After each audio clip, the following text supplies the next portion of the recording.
So what is control risk?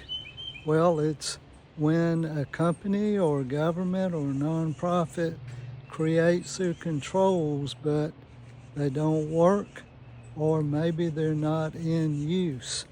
So a company tries to create internal controls to prevent misstatements and also to prevent theft. But if those controls are not developed in the right way, we can still have a misstatement.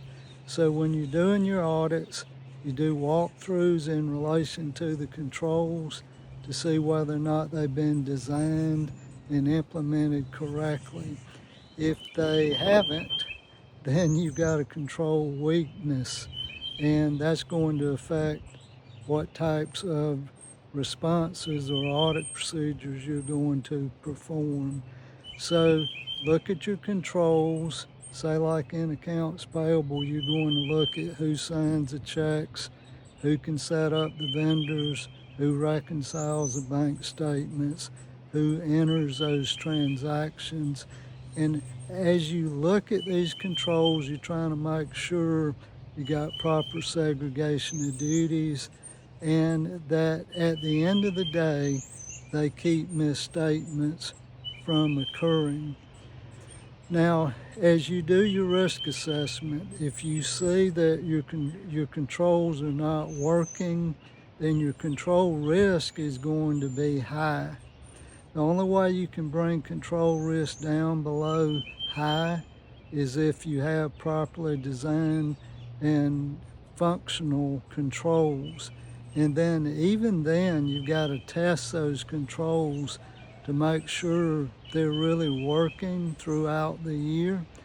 If they are, if you do a test of controls for effectiveness and then they work, that test shows that they did what they should do, then you can bring control risk down below high, and that way you can combine your control risk with your inherent risk and determine your risk of material misstatements.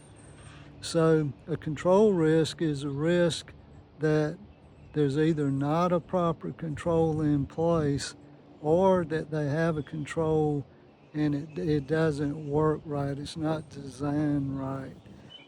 So take a look at your controls with walkthroughs as you perform your risk assessment procedures, and then you'll know whether or not you should have control risk at high or if you're going to test controls to bring it down below high. Hope that helps. Have a good day. Bye now.